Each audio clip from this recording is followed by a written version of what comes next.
So it's been a few weeks since we installed our silvers coilovers on the Shop 2022 WRX. So we wanted to give you guys our opinion.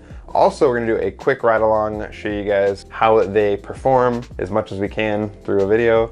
And yeah, just our overall impression, kind of like the things we like, the things maybe improve upon, and go from there. So now we're gonna go out and just do like a quick walk around. I just wanna show you guys a few things that we and you might have to be concerned about, but then we'll hop in and go for a ride.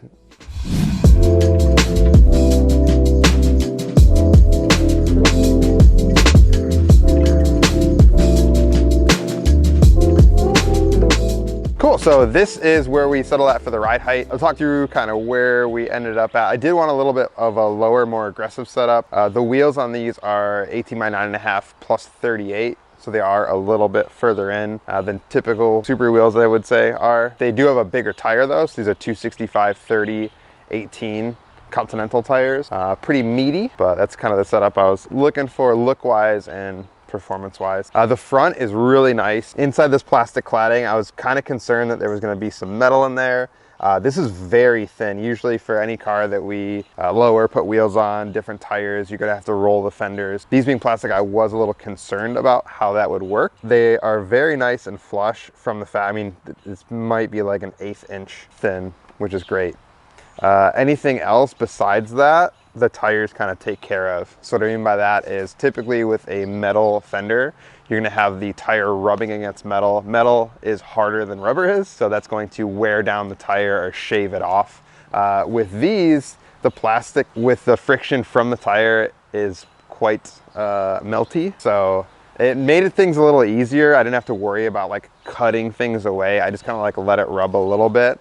The front maybe rubbed for like the first day, maybe like 3 or 4 times, and it was done. And you can't see it at all. It's kind of underneath and up there. So when we did the rear height, we did the rear an 1/8 inch higher than the front. As far as like performance and looks go, I do like a little bit of rake for my car setup. So we went with that height for the rear. The rear does rub a bit more. So this plastic cladding here is quite thick. I think it's probably at least a 1/2 inch thick on the top. And with these, you can kind of see a little bit of the wear marks on the tire. So I just let that rub through. Once again, there's no way you can really roll that. If I heated the plastic up, I was concerned that it would deform the outside, that you could see, or discolor it. So I just let it do its thing. Normally I would take like a Dremel or even like a really sharp blade and kind of remove some material. But once again, I didn't want to remove too much, so that any sort of like metal underneath was visible. At this point, it really doesn't rub in the rear except for like very, very harsh angles. And at this point, we're not rubbing the plastic anymore. There is a little bit of metal under there. So my plan after this ride along here is I am going to just take care of that. And when I say that, I'm probably gonna just end up taking like a hammer, a small hammer, and just kind of bending that in. Normally I would take a fender roller and do the whole 9 yards, but once again, I don't feel like taking the plastic cladding off. And if I do use the heat gun on that, I'm concerned it's gonna warp or discolor it. So it's fine. I could cut the metal, but then I'd have to seal it. So this way it's easy if it's a very, very small part of metal. When we get the car in there, we'll show you guys. The other thing that we had to do is we did have to raise the rear a little bit. Not just for the rubbing, well, mostly for the rubbing, to be honest. When I had more people in the car, it tended to rub a bit more. So what we ended up doing was we actually just cranked the spring rate collar up like 2 turns. That gave us a little bit of height, and doing that is a little bit stiffer spring, if you will, kind of like cheated a little bit. As far as the dampening adjustments, I did go, I think it's 8 clicks from the softest. So typically I usually like a more firm ride, but this is like the daily, I have kids and shit. So for this, we did like a little bit softer. So if I cranked it up, it may have helped with the rubbing, but once again, I didn't really want to sacrifice that ride quality for rubbing stuff. And like I said, any of the rubbing we could take care of. At this point, it's just that little bit of metal, so.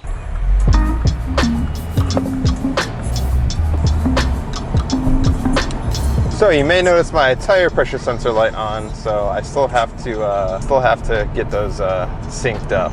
Yeah, as far as the overall ride goes compared to the factory suspension, the springs felt really nice. It felt sporty, it felt planted. That's like the big thing I always tell people with this car.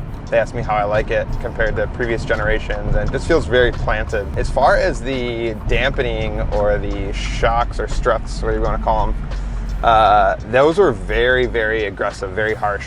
So with those, I felt every single bump was pretty rough. That was the one thing compared to even the 2017 STI that I had prior was almost jarring, I would say. Very aggressive with yeah, I don't know if it's the valving or what they did with it, but that was something that was hard to get over. I knew that I wanted to do suspension just for the height adjustment and performance, but yeah, I was very, very surprised at how each bump or road crack or even like bridge transition, like you really felt it. So with these coilovers, typically with an aftermarket suspension, you are going to feel more.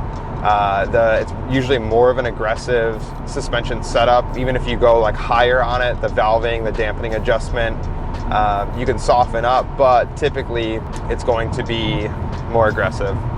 With these feel super, super smooth compared to the factory suspension. I was actually pretty blown away. With other previous cars, I feel like I may have sacrificed a lot of the ride quality with the suspension setup, but I don't know if it's the factory struts just being so aggressive or if these are just like a very smooth ride. But yeah, I would say overall the ride quality has increased immensely. If you've ridden in one of these cars, you probably know what I'm talking about. If you don't know what I'm talking about, you may not have experienced previous generation suspension before, but yeah, these just feel really, really good on the car. These don't have radial bearings compared to some other competitors, so I will sometimes hear like a little bit of a clunk, which is usually just the spring kind of twisting on the top of the perch.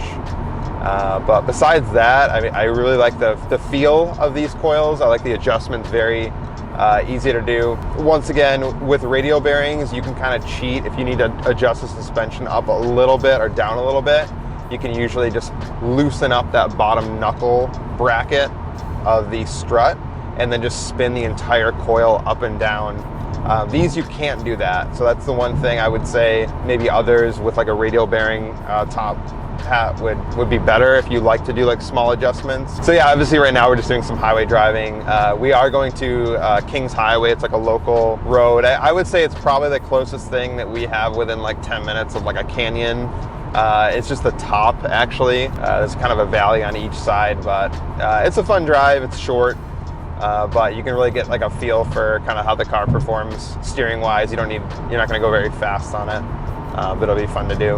One of the things that I still can't get over is with the turn signal on these, if you like push it a little bit, it clicks 3 times. If you push it harder, it'll do like the full turn, but it always goes back to the center. So there's a lot of times where I feel like I click it all the way down and then I'll go to click it back and then it'll turn on like the opposite turn signal. So I don't know, maybe it's just me being picky. I think I've aired that grievance in a prior video. I still can't get used to it. It's been like 2 months. So as far as other modifications that we're going to do with this car, I do want to keep it more like sparing. So I'm considering an exhaust. We're looking at a couple options. I think with everyone right now, there's very limited options for these cars. So what I don't want to do is just jump on like the first available options for exhausts or intake or whatever. So we're just gonna let it ride out a little bit, kind of see who comes up with what. As far as performance options, exhaust would be cool. I don't know if we want to do downpipe just because, you know, tuning and stuff at that point. Maybe like a access port when they come out with it. As far as performance goes, I think that's probably it. I'm not really looking to make like big power with this car. It's just something fun that we want to, you know, spirited driving and showcase. As far as aesthetic mods, like exterior stuff, interior bits, I do want to get the side skirts. We have the front lip on it already. Maybe like some dress up stuff. So yeah, we're gonna see if like we can come up with anything kind of cool for it, see what other people come up with too. If you guys have any recommendations or things you've done to your 2022 that you want to see or that you feel like were a big upgrade, definitely let us know in comments below. But yeah, besides that, maybe some mounts, but once again, I think as far as like cabin feel, like how it is right now, it feels pretty good.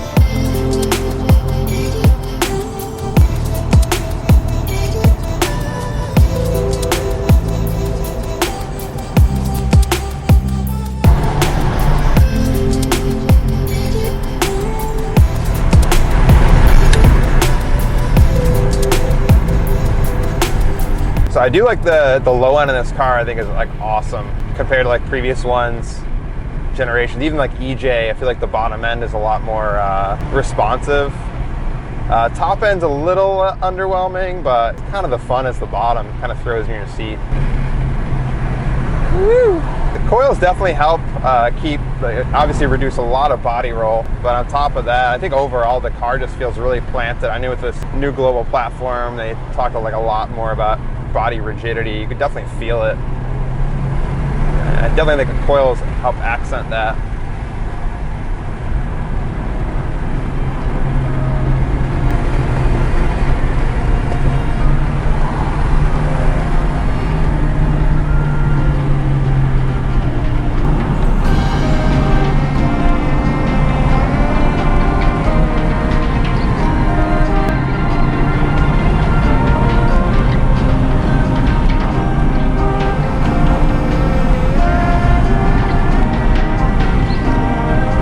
Well, thank you guys for coming on a little ride along with us. I'm not a professional driver. I'm just giving you the feedback that I have. Hopefully it helps inform you of coilovers or other suspension options for your car. Yeah, hopefully this helps you decide what to do with your suspension on your brand new WRX. If you guys have any questions, comments, concerns, leave them below, and we'll see you next time.